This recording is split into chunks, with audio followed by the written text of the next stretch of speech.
Óiganme bien esto. El video de Javier Seriani lo vio medio internet y casi nadie se quedó con el dato que de verdad pesa. Entre pelea y pelea con sus enemigos de siempre, el argentino soltó algo que cambia todo.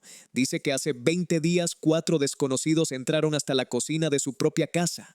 Buscándolo a él, esto no llegó por rumor de redes. Llegó con reporte policial, con 3 detectives asignados en Los Ángeles, y Seriani jura que ya sabe quién los mandó, alguien con quien lleva meses en guerra abierta, alguien que él mismo humilló en cámara hace no tanto. Pero aquí viene lo que casi nadie está contando. Si él tiene razón, esto dejó de ser un pleito de YouTube, es allanamiento. Es una familia con miedo de verdad. Y es una acusación que, según él, apunta a alguien que ustedes conocen perfectamente. Vamos por orden, porque el video completo dura casi media hora y Seriani mezcla todo, su ego, sus rivalidades viejas, su teoría del águila que renace de sus cenizas. Pero adentro de ese discurso larguísimo hay un hilo concreto, con fecha y con nombre de trámite, que es el que de verdad importa. Y ese hilo arranca el día que se fue de vacaciones. Según cuenta él mismo, justo antes de subirse al avión rumbo a Ibiza, tuvo que hacer una parada obligatoria, la comisaría. No lo dice como anécdota de viaje.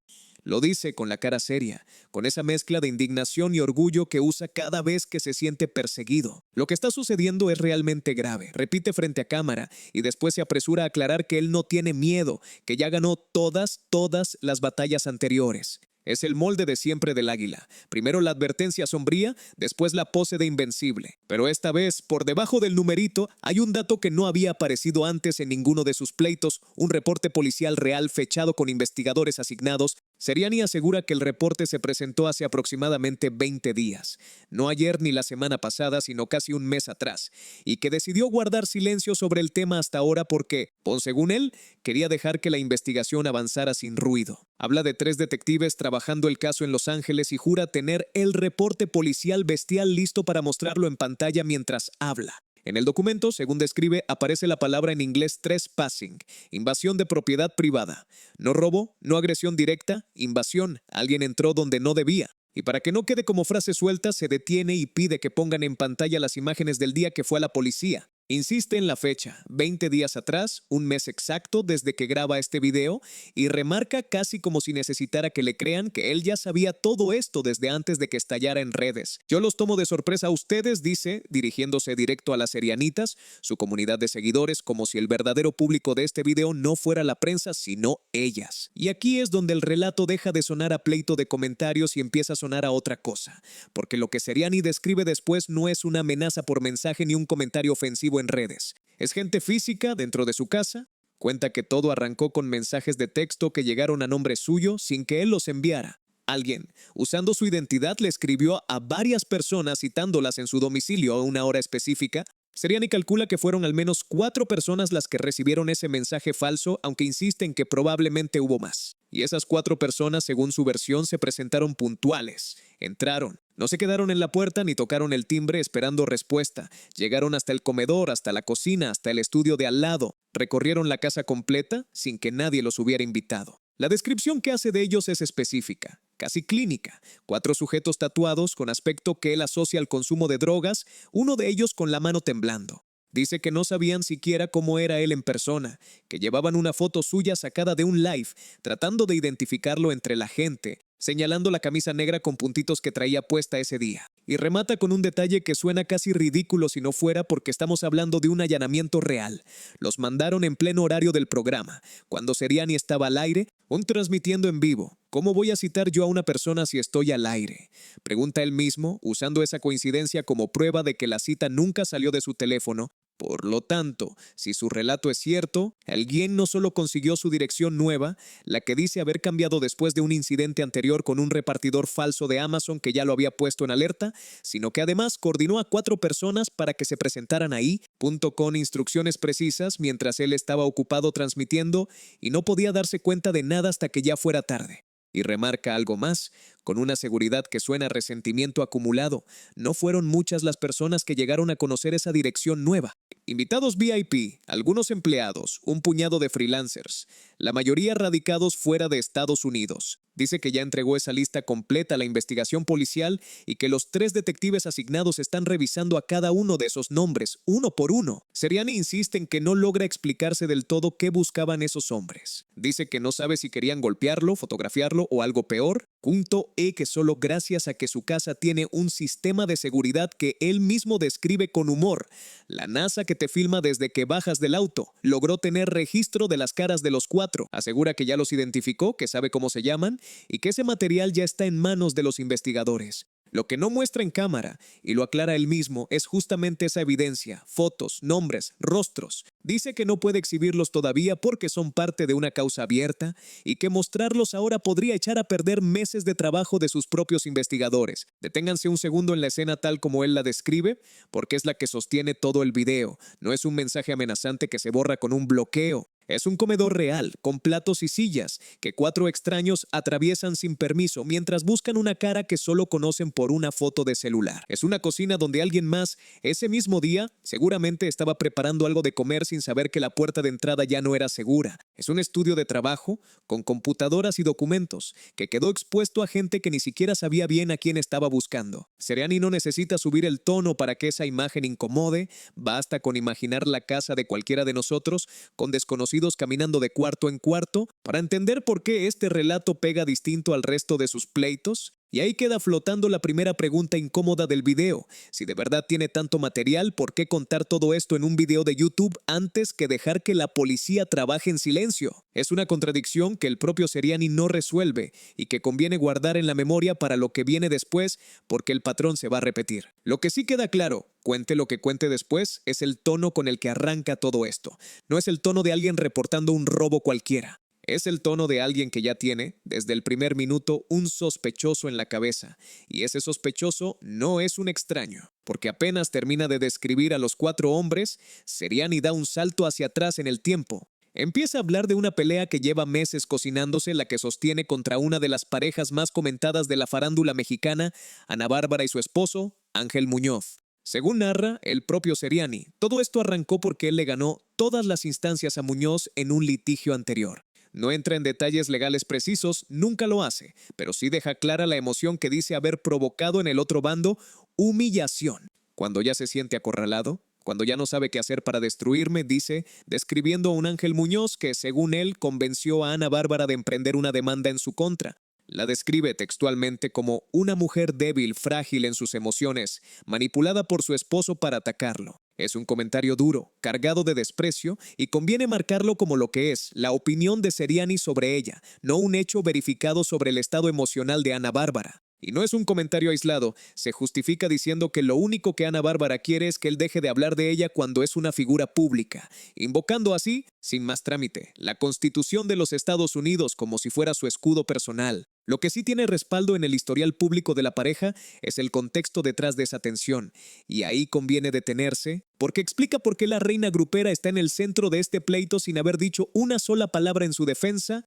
Ángel Muñoz, ex policía y manager de facto de la cantante, viene de un año durísimo. En marzo se filtraron audios suyos hablando de dejarla y criticando a su hijastro, un escándalo que sacudió a Ana Bárbara en pleno arranque de Operación Triunfo Estados Unidos, la producción de Telemundo donde ella funge como jueza. Circuló, sin confirmación oficial de la cadena, la versión de que Muñoz quedó vetado de las instalaciones y las galas del programa mientras se grababa en Colombia. Y por si fuera poco, apenas unas semanas atrás, el propio padre de la cantante declaró en medios que su hija lo mandó a golpear después de que él hablara públicamente de la ruptura familiar.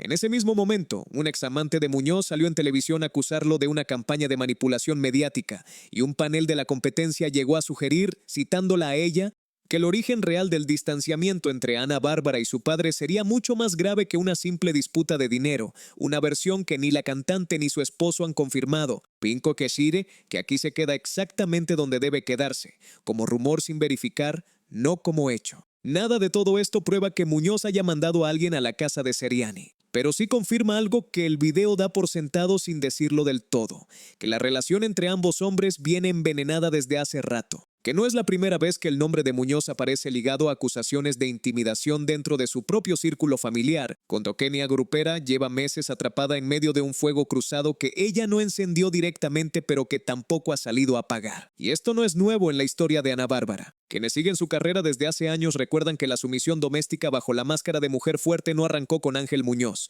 Su propio entorno familiar la describe como alguien con una necesidad marcada de dependencia emocional hacia figuras masculinas de control, un patrón que empezó con el pirru y que según su hermano se agudizó con el ex policía. Es la misma cantante que construyó buena parte de su imagen pública criando a los hijos huérfanos de Mariana Levy, presentándose como la madre abnegada que abre los brazos a cualquiera que lo necesite. Y es al mismo tiempo la mujer que, según denunció su propio hermano en 2024, corrió a sus hijos biológicos de la casa de Beverly Hills para hacerle espacio a Muñoz después de que él le fuera infiel. Ese contraste entre la madre que acoge y la esposa que cede es justo el terreno fértil donde Seriani decide sembrar su acusación.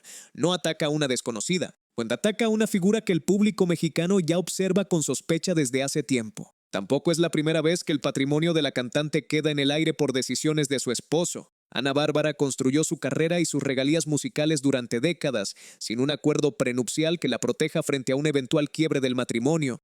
Punto y cualquier escándalo que involucre a Muñoz en un proceso penal en Estados Unidos, por mínimo que sea el vínculo real, termina salpicando directamente esa estabilidad económica que ella ha evitado poner en riesgo incluso cuando su propia familia se lo ha reclamado en público. Seriani no se conforma con señalar a Muñoz de forma directa. Construye a lo largo del video una teoría más amplia. Dice que Muñoz habría copiado un manual que ya usan otros de sus rivales en la industria, reclutando a creadores de contenido pequeños, muertos de hambre, en sus palabras, para que hablen mal de él a cambio de visibilidad o dinero. Menciona en ese contexto a una youtuber a la que llama Baby Reno, a quien acusa de prestarse para ese tipo de operaciones contra distintas personas, citando un audio donde ella misma, según él, que admitió ser capaz de cualquier cosa. Cuenta, además, que esa misma youtubera mantuvo antes una relación cercana con Ángel de los Santos, un colaborador suyo ya fallecido, y que esa relación terminaba y volvía a empezar de forma tóxica, según su propia descripción.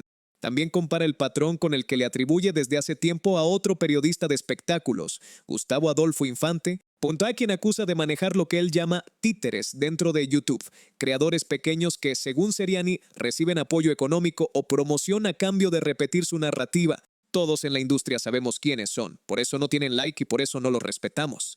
Dice, sin nombrar a nadie más en concreto. Y aquí conviene meter un paréntesis sobre quién es Seriani, porque su credibilidad es justo lo que está en juego en cada frase de este video. No es un desconocido improvisando en internet. Ganó un Emmy por un reportaje de investigación sobre la examante de Pablo Escobar, un premio que él mismo saca a relucir cada vez que alguien lo reduce a chismoso. Migró de Buenos Aires a Miami en 2001 y trabajó de mesero antes de conseguir su primer contrato de radio, una historia de supervivencia que conecta directo con buena parte de su audiencia migrante. Pero ese mismo currículum convive con un patrón que se repite cada vez que lo acorralan legalmente. En vez de aportar pruebas nuevas, expone las heridas familiares de quien lo enfrenta. Lo hizo con la familia de Julián Figueroa y Imelda Tuñón, lo hizo, según registran sus propios rivales, con Galilea Montijo, y ahora, aunque el ataque a su casa sea real, arma la narrativa exactamente con la misma fórmula. Acusación grave sin documento a la vista, apuntando a quien más le conviene señalar en ese momento. Aquí conviene ser muy claros con lo que es dato y lo que es acusación sin sustento. No hay, fuera del propio relato de Seriani, ninguna prueba pública de que Ángel Muñoz haya contactado a esa youtubera, ni de que exista una operación coordinada entre ambos. Baby Reno no tiene, hasta el momento, ningún reporte externo que la vincule con este caso específico. Todo lo que sabemos sobre su supuesta participación viene de la misma persona que dice haber sido víctima del ataque, Seriani, y en un conflicto donde las dos partes se acusan mutuamente de manipular la narrativa.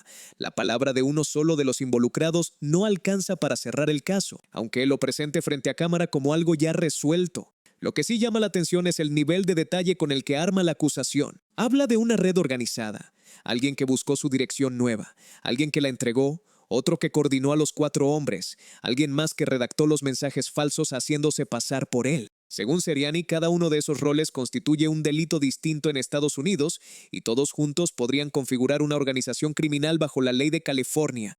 Llega incluso a explicar con el tono de quien ya consultó abogados que la difamación en países como Costa Rica, donde según él reside Baby Reno, es un delito penal que se paga con cárcel, mientras que en Estados Unidos la difamación no encarcela a nadie, pero sí lo hace operar como organización coordinada. Es una afirmación legal fuerte, dicha con total seguridad, pero sin que haya hasta ahora ningún documento judicial público que respalde esa calificación específica. Conviene tratarla como lo que es, la interpretación de Seriani sobre su propio caso, no una sentencia ni una acusación formal confirmada por un fiscal. Mientras tanto, el águila, como se llama a sí mismo, cada vez que sale de una crisis, vuelve una y otra vez a su imagen favorita, la del ave que pierde plumas pero jamás cae. Lo repite casi como mantra a lo largo del video y lo usa para presentarse otra vez como el que resiste mientras todos a su alrededor conspiran. ¿No saben lo peligroso que es tocarle una pluma al águila? Advierte en un momento, casi retando a cámara a que alguien se atreva. Es el mismo patrón que ha usado cada vez que pierde un contrato o rompe una sociedad,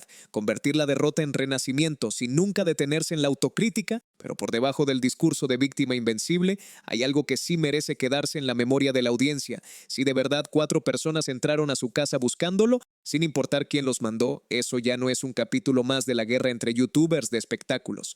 Es una familia expuesta a un riesgo físico real. Y ese dato por sí solo pesa más que cualquier teoría sobre quién movió los hilos. Cerca del final, Seriani sube la apuesta. Dice que ya tiene en su poder fotos, videos, direcciones IP y hasta capturas de conversaciones privadas entre las personas que, según él, coordinaron todo. Asegura que su propio equipo periodístico interrogó a los 4 hombres apenas fueron identificados y que de ahí obtuvo información adicional que ya entregó a las autoridades. Habla de una investigación que, según él, ya no se limita a un solo estado, menciona posibles conexiones en España, África y Centroamérica, y sugiere que cualquier país donde se haya originado un mensaje o una instrucción tendría jurisdicción propia sobre el caso. Llega a decir incluso que ya sabe que varias de las personas señaladas no van a poder volver a pisar suelo estadounidense, sea porque su estatus migratorio quedaría comprometido, punto sea porque las autoridades ya los tendrían identificados en el sistema. Es sin duda el tramo más grave de todo el video y también el más difícil de verificar. Seriani no muestra ninguna de esas capturas, ni las fotos que dice tener, ni documentos de la supuesta investigación internacional. Todo queda en el terreno de la promesa. Muy pronto lo van a saber, repite, mientras asegura que las consecuencias para los involucrados incluirán desde interrogatorios hasta problemas migratorios que les impedirían volver a entrar a Estados Unidos. Son afirmaciones enormes, dichas con la misma seguridad con la que anuncia sus vacaciones en Ibiza, y por eso mismo conviene tomarlas exactamente por lo que son. La versión de un hombre que se declara víctima, contada por él mismo sin ningún tercero que la confirme todavía. Y aquí Seriani hace algo que vale la pena remarcar, porque revela más de su estrategia que de los hechos. Agradece, casi con sarcasmo, a la torpeza humana, la ambición humana, con narcisismo y el egocentrismo de quienes, según él, organizaron el ataque. Dice que le sirvieron todo en bandeja para finalmente ir hasta el fondo del caso. Es un giro discursivo que ya ha usado antes en otros conflictos. Convertir cada golpe en contra en una supuesta prueba a su favor sin que medie en ningún momento un documento externo que respalde esa lectura. Y hay una ironía en todo esto que la propia audiencia de Seriani ya empezó a notar en los comentarios del video, el mismo hombre que hoy exige justicia por sentirse invadido en su privacidad. Hoy mismo carga sobre sus hombros una medida de protección judicial vigente que le prohíbe referirse a Galilea Montijo, otorgada después de que ella lo acusara de violencia mediática y digital en su contra. Nadie le está negando el derecho a denunciar si de verdad 4 hombres entraron a su casa. Eso, si se confirma, es grave sin importar quién sea la víctima. Pero la misma audiencia que hoy lo acompaña indignada es, en parte, la misma que en otros videos lo ha visto cruzar líneas parecidas contra otras personas, sin que él aplique hacia sus propios señalamientos el mismo estándar de prueba que exige para los suyos. Lo que sí queda, al cerrar el video, es la amenaza final, dirigida sin nombrar a nadie en específico, pero apuntando con total claridad hacia el círculo de Ana Bárbara y Ángel Muñoz. Promete perseguir a cada uno hasta que vayan preso, asegura tener el respaldo de fiscalías en Nueva York, Miami y California, con las que dice trabajar desde hace 25 años, y cierra con la misma metáfora del águila que abrió el video, con Romo que nadie va a poder tocarle una pluma sin pagarlo caro. Me los voy a comer con papas, uno por uno, dice, en el momento de mayor intensidad de todo el video, antes de agradecer una última vez a sus seguidoras por el apoyo. Así lo cuenta Javier Seriani, sin nombrar de forma explícita a Ángel Muñoz como autor material de la orden, pero dejando cada pista apuntando exactamente hacia él, y sin que, junto hasta el momento en que se publica este video, ninguna autoridad, ni Ana Bárbara ni su esposo, hayan salido a confirmar o desmentir una sola palabra de todo lo que él asegura. Y ahí es donde queda parada la reina grupera, otra vez sin decir una palabra si la acusación de Seriani avanza aunque sea 1 centímetro en una corte de California, o en el nombre que va a aparecer en los encabezados no es solo el de su esposo, es el de ella. Ya pasó antes. Cada escándalo de Ángel Muñoz, la infidelidad, el presunto veto de Telemundo, Las acusaciones de maltrato dentro de la familia terminó salpicando la imagen de madre abnegada que ella construyó durante años arriba del escenario. Esta vez no es distinto. Por más que Seriani nunca pronuncie su nombre como autora directa del allanamiento, la sola mención de el esposo de Ana Bárbara ya la vuelve parte de la historia, otra vez sin que nadie le haya preguntado si está de acuerdo. Y si esta guerra entre Seriani y la pareja de Ana Bárbara les pareció fuerte, hay otra batalla legal que se está cocinando ahora mismo con una protagonista que ustedes ya conocen bien, Ana Patricia Gámez, porque mientras unos pelean por invasión de propiedad, ella está peleando por algo que le deben desde hace meses y acaba de dar un paso que nadie esperaba. Les dejo ese video aquí en la pantalla, no se lo pueden perder.